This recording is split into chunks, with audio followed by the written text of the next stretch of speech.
मेरे आका करम कमावा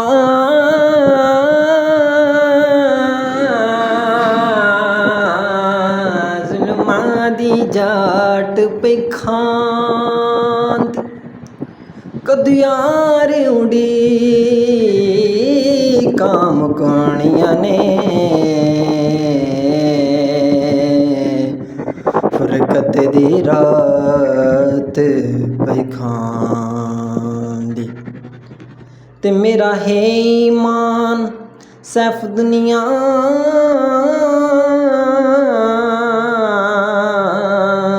जड़िए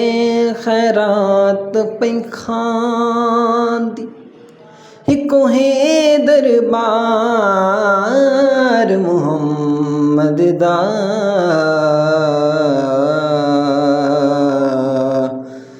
जितो कल